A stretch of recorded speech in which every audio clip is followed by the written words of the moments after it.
Sir వైశాఖ బహుళపక్ష ఏకాదశి రేపు 13వ తారీఖు బుధవారం ఏకాదశి వస్తోంది. అపర ఏకాదశి. ఈ ఏకాదశి వైశిష్ట్యం ఏమిటి? ఎట్లా వినియోగించుకోవాలి ఏకాదశిని? ఏమేం చేయాలి? విష్ణుమూర్తి ప్రీతికి మనం ఎలా పాత్రలు అవ్వాలి? ఇవన్నీ ఒక్కసారి మీ ద్వారా సార్. తప్పకుండానమ్మా. మన ఋషులు ఎందుకు ఎలాంటి పేర్లు ఏవి పెడతారు? ఇదేమో పరాభవనామ సంవత్సరం, అంతకుముందేమో విశ్వావసునామ సంవత్సరం, ఇప్పుడేమో ఇదేదో అపర ఏకాదశి. ఏకాదశి అంటే నెలకొక 2 సార్లు వస్తుందా ఏకాదశిలో? ఒక్కొక్క ఏకాదశికి ఎందుకు అసలు ఎందుకు పెట్టారమ్మా? ఏదో అర్థం ఉంది. ఏదో అదే ఎందుకు పెడతారు అసలు అంటే ఏకాదశి అనేదేమో ఒక విశేషం. ఆ ముందుండేదానికి ప్రత్యేక ప్రతిపదార్థంగా తీసుకుంటే, అర్థాలు తీసుకుంటే ఆ ప్లస్ పా ప్లస్ రా విడతీస్తే ఒక్కొక్క దానికి ఉన్నటువంటి ఒక్కొక్క శక్తి, ఇది విశేషం అవుతుంది. అప్పుడు అంటే మనం దీన్ని పాణిని అష్టాధ్యాయిలో తీసుకుంటే, సందులు సమాసాల్లో తీసుకుంటే సవర్ణ దీర్ఘసంధి ఇలా వస్తాయి కదా, అలా మనకి ఈ పదాలకి ఆ పర అంటే అపారమైనది అని ఒక అర్థం వస్తుంది. ఇంకా నిగూఢంగా ఇది విశేషం అవుతుంది. అప్పుడు ఏకాదశి విశేషణం అవుతుంది. విశేషం అంటే ఏంటి? విశేషణం అంటే ఏంటి అంటే మామూలుగా జరిగింది విశేషం, అంతకు మించి జరిగిన దానికి ఉన్నటువంటి అర్థం విశేషణం. ఓకే.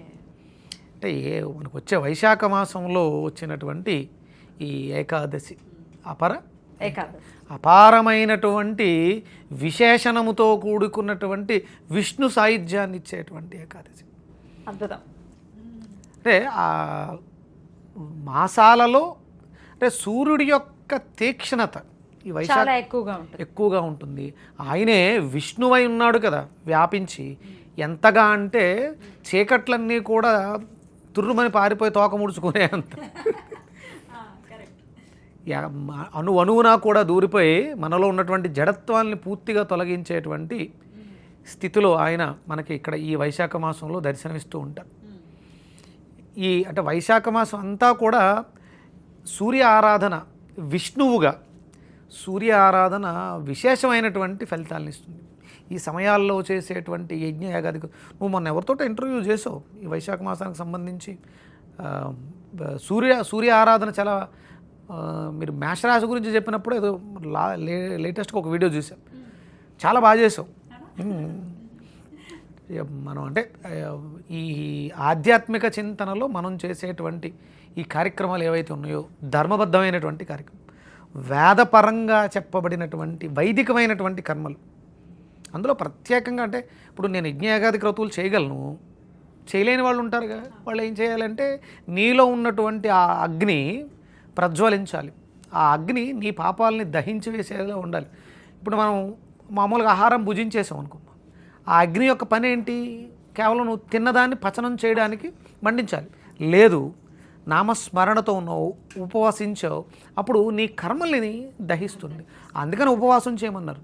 నువ్వు చేసిన కర్మలు ఎవరు శుభ్రం చేయగలరు, ఎవరు ప్రక్షాళన చేయగలంటే అది అగ్ని మాత్రం చేయగలది. ఆ అగ్ని నీ జఠరాగ్ని మాత్రమే చేయగలదు, ఇంకెవరు చేయలేరు. అదే ఆ భగవంతుడే అగ్నిగా, జఠరాగ్నిగా, చిదాగ్నిగా, మూలాగ్నిగా నీ నాభి కింద కుడివైపున ఉన్నాడు. ఆయన ప్రజ్వలిల్లటానికి, పైకి రావడానికి, వాక్కుని కూడా శుద్ధి చేయటానికి ఉపవాసం చేయమన్నారు. అద్భుతం. ఎంత అర్థం ఉంది, ఎంత అందం ఉంది. ఫస్ట్ ఆఫ్ ఆల్ ఎక్కడికో వెళ్ళిపోవాల్సిన అవసరం లేదు. ఏకాదశిని పట్టుకుంటే చాలు, పాపకర్మ దగ్ధం అయిపోతుంది. 100%. అంటే నువ్వు కర్మ చేసావు అని తెలియడానికి రోగం వచ్చింది. నీకు వచ్చిన ప్రతి రోగానికి ఒక కర్మ కారకమైంది, అది నీకు తెలిసింది. దాన్ని దగ్ధం చేయలేనప్పుడు, ఆ పాపాలని ప్రక్షాళన చేయలేనప్పుడు తెలుసుకుని లాభమే ఉంది. ఇదంతా దైవం చేతిలో ఉంది, ఆల్రెడీ మన తలరాత రాసేసాడు అన్నప్పుడు తెలుసుకుని లాభమే ఉంది. అది తెలియచెప్పబడింది అంటే దాన్ని మార్చుకోవడానికి అవకాశం ఉంది. అప్పుడు చేసావు జ్ఞానం లేక, ఇప్పుడు తెలుసుకున్నావు జ్ఞానంతో దాన్ని దగ్ధం చేసేవి.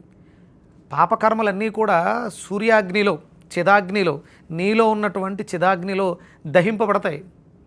అది ఇప్పుడు ప్రజ్వలంగా ఉంటుంది. ఈ వైశాఖ మాసంలో సూర్యుడు తీక్షణంగా మేషరాశిలో నుండి పైన శీర్షం స్ప్రెడ్ చేస్తూ ఉంటాడు. నువ్వు ఎన్ని కర్మలు చేసావు అన్ని కర్మలు ఇక్కడ ప్రక్షాళన చేసుకోవడానికే మనకి ఏకాదశులు, విశేషమైనటువంటి ఏకాదశులు, విశేషణంతో కూడిన ఏకాదశులు రావడం జరుగుతూ ఉంటుంది. ఏం చేయమంటారు మరి ఆ రోజున? ఉపవాసం, నామస్మరణ, విష్ణు సహస్రనామార్చన అంటే విష్ణు సహస్రనామార్చన విష్ణువు వ్యాప్తిగా సూర్యుడిగా వ్యాపించి ఉన్నాడు. అంటే విష్ణువు వేరు సూర్యుడు వేరు కాదు, సూర్యుడే విష్ణువు, విష్ణువే శివుడు, శివుడే విష్ణువు. అదే సకల దేవత బ్రహ్మ విష్ణు శివాత్మక స్వరూపంగా ఉన్నటువంటి మూర్తి పేరు ఈ మాసంలో విష్ణువుగా ఆరాధన చేస్తున్నాం. ఏకాదశులన్నీ కూడా ఆయనయే, త్రయోదశులన్నీ శివుడివి, శివుడివి, సప్తములన్నీ భానుడివి. అది అంతే కదా, అంతే. సప్తమికి చాలా విశేషం ఉంటుంది. సరే, శుక్రవారం సప్తమి వస్తుంది, అయిపోయి ఉంటుంది ఇప్పటికి. రైట్, అద్భుతం సార్. అయితే ఉపవాసం ఖచ్చితంగా చేయాలి. విష్ణు సహస్రనామ స్తోత్రం. మీరు అనారోగ్యాలతో బాధపడుతున్నాం, ఏమంటే మాకు షుగర్ ఉంది, మేము మందులు వేసుకోవాలి, ఉపవాసం చేయడం కుదరదు. మందులు వేసుకోవాలి, వేసుకో, ఏం కాదు, తప్పేం లేదు, మందులు వేసుకో. ఉపవాసం చేయాలి కంపల్సరీ. అంటే మనకి మీరు ఆయుర్వేద వైద్యంలో లంకణం పరమౌషధం ఫస్ట్ చెప్పింది. కానీ వీళ్ళకి ఇలా వణుకొచ్చేయటం, కళ్ళు తిరిగిపోవటం అది సైకలాజికల్ ఫీలింగ్ అమ్మా. నిజం కాదా? ఇప్పుడు నిజమే, అది జరుగుతుంది, శరీర దౌర్బల్యం అది. దానికి ఏంటంటే మనం అలవాటు చేసేసాం. ఉదయం టిఫిన్ తినడం అలవాటు చేసేసాం, మధ్యాహ్నం భోజనం తినడం అలవాటు చేసేసాం, నైట్ తినడం అలవాటు చేసేసాం.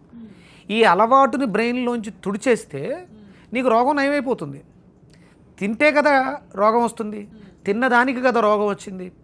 ఒకరోజు మనం మానేస్తున్నాం, తినటం మానేస్తున్నాం అంటే రోగం పెరిగే ఛాన్స్ తగ్గిపోయినాయి కదా. ట్యాబ్లెట్ వేసుకోకపోతే నష్టమేం లేదుగా, ఏమీ కాదు. అదే ప్రాణాంతకమైనటువంటి వ్యాధి కాదు. డయాబెటీస్ అనేది, షుగర్ వ్యాధి అనేది ప్రాణాంతకం కాదు. దాన్ని ఒకరోజు మానేసినంత మాత్రాన ఏమైపోదు. ఆ రోజు నువ్వేమీ కార్బోహైడ్రేట్స్ తీసుకోవట్లేదు. కార్బోహైడ్రేట్స్ తీసుకుంటే షుగర్లు పెరిగి ఏమన్నా కిడ్నీలు డ్యామేజ్ అవుతాయి. పోనీ నువ్వు ఈ ఏకాదశి ఉపవాసం అనేది ఒక సంవత్సరం ఏం కాదు, 48 రోజులు కాదు, ఒకే ఒక్క రోజు కదా. ఒక్కరోజు పూర్తిగా ఉపవాసం అంటే వండిన పదార్థాలు తినకుండా తేలికగా జీర్ణమై నీ శరీరానికి శక్తినిచ్చేవి ద్రవ పదార్థాల రూపంలో, జ్యూసుల రూపంలో తీసుకోవచ్చు, ఫలహారాల రూపంలో తీసుకోవచ్చు. షుగర్స్కి సంబంధించినవి కాకుండా, అంటే ఎసిడిక్ నేచర్ని పెంచేవి కాకుండా తేలికగా అయ్యేటువంటి వాటిని, బార్నీ నీళ్ళని, జీలకర్ర వాటర్ అవి తీసుకోవచ్చుగా. జ్యూసెస్ అన్ని అంటే నేను వెజిటేబుల్ థెరపీలో జ్యూస్ ఏం చెప్తానంటే బూడిద గుమ్మడికాయ, వంకాయ కలిపి జ్యూస్ తీసుకోండి. ఇందులో ఇప్పుడు వైశాఖ మాసం కదా, వైశాఖ మాసానికి సంబంధించి కాంబినేషన్ మీకు చైత్ర వైశాఖాలు రెండు కలిపి పెట్టాం. బూడిద గుమ్మడికాయ డైజెషన్ ఇంప్రూవ్ చేయడానికి, అంటే మీలో ఉండేటువంటి జఠరాగ్ని ప్రజ్వలం పెరిగేది. అందరికీ డయాబెటిక్ ఎందుకు వస్తుందంటే మీలో అగ్ని చచ్చిపోయింది, జఠరాగ్ని తగ్గిపోయింది. దానివల్ల మీకు అరుగుదల పోయడం వల్ల షుగర్గా మారడానికి అవకాశం ఉంది. ఎప్పుడైతే మీరు ఉపవాసం చేస్తారో మిగిలిన ఆ కొంచెం ఫైర్కి బూడిద గుమ్మడికాయ సపోర్ట్ ఇవ్వడం వల్ల ఫైర్ పెరుగుతుంది. మీలో ఉన్నటువంటి కర్మలు, అంటే ఈ కాయంతో చేసిన కర్మలకి కాయగూరలతో ప్రక్షాళన. ఉపవాసం ఒక ప్రక్షాళన, కాయగూరలలో ఉన్నటువంటి ప్రాణశక్తి ఇంకొక ప్రక్షాళన. వీటితో అద్భుతమైనటువంటి ఆరోగ్యం చేకూరుతుంది. మీరు అనారోగ్యాలతో బాధపడుతున్నారు, లంకణం పరమౌషధం, ఉపవాసం చేయండి. తేలికగా జీర్ణం అయ్యేటువంటి ఆ బూడిద గుమ్మడికాయ వంకాయ జ్యూస్, 200 గ్రాములు బూడిద గుమ్మడికాయ, 100 గ్రాములు వంకాయ, చిన్న అల్లం ముక్క వేసి మెత్తగా గ్రైండ్ చేసి జ్యూస్ చేయండి. బాగా వడకట్టండి, ఒక గ్లాసు నీళ్ళు పోసి బాగా వడకట్టండి. దాంట్లో మిరియాల పొడి, ఉప్పు వేసుకోండి. మీరు ఉపవాసం చేసిన ప్రతిసారి ఇది తాగండి, ఎనర్జీ వస్తుంది. మీకు అవసరం ఎనర్జీయే. మీరు ఫుడ్ తిన్నా ఎనర్జీగానే మారాలి. ఏమంటే మరి ట్యాబ్లెట్లు వేసుకోవాలి, తినకుండా ట్యాబ్లెట్లు వేసుకోవాలి. ఎమర్జెన్సీలో మీరు హాస్పిటల్లో ఉన్నప్పుడు, ఐసీయూలో ఉన్నప్పుడు సెలైన్లు, ఇంజక్షన్లు ఎక్కిస్తూ ఉంటారు, కానీ మీకేం ఫుడ్ అట్టరు. మెడిసిన్స్ హై డోసు యాంటీబయాటిక్స్ వేస్తారు, అప్పుడే ఫుడ్ అట్టట్లేదు. అంతే, ఫుడ్కి మెడిసిన్కి సంబంధం లేదు. అప్పుడు ఈ జ్యూస్ తాగి కూడా ఒకవేళ మెడిసిన్ వేసుకుంటామండి అంటే వేసుకోవచ్చు, తప్పే ఉంది. షుగర్ తగ్గిపోయే అవకాశాలు ఏమైనా ఉండొచ్చు, ఎందుకంటే మీ బాడీకి ఏమీ కార్బోహైడ్రేట్స్ ఇవ్వట్లేదు కాబట్టి. అందుకని చూసుకుని డాక్టర్ల పర్యవేక్షణలో, అంటే డాక్టర్లు వైద్యో నారాయణో హరి, ఏ డాక్టర్ కూడా తప్పు చేయాలని అనుకోరు. అందుకని డాక్టర్లు సంప్రదించండి, ఉపవాసాలు చెయ్యండి. వారంలో ఒక్కరోజున ఉపవాసం చేయండి, కనీసం నెలలో వచ్చేటువంటి ఇలాంటి ఏకాదశులు ఉపవాసం చేయండి ఆరోగ్యవంతుల కంటే. ఏ నామం చదవమంటారు ఆ రోజు? విష్ణు సహస్రనామార్చన. అంటే నేను చాలా చెప్తూ ఉంటాను, అంటే స్వామి నాకు ఇచ్చినటువంటి మంత్రాలు. ఓం సూర్యనారాయణాయ సూర్యాష్టాక్షరి, ఓం హ్రీం గురుని సూర్య ఆదిత్య శ్రీం, ఇది సూర్యాష్టాక్షరి. ఇక విష్ణు అష్టాక్షరి ఏంటి? అష్టాక్షరనామం నమో నారాయణాయ, మన ఓపిక. ఇక శ్రీరామ రామ రామేతి రమే రామే మనోరమే సహస్రనామ తత్తుల్యం రామనామవరాననే. ఎందుకంటే రామరాజ్యం వస్తుందేమో, ఆ పోకడలు కనిపిస్తున్నాయి.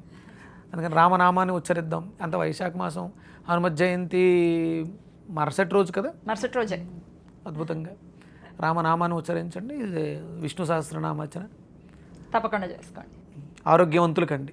అద్భుతం సార్, చాలా చక్కగా తెలియజేశారు. కృతజ్ఞతలు. నమస్కారం సార్. సూర్యోస్మిత. సూర్యోస్. జై శ్రీరామ్. జై శ్రీరామ్.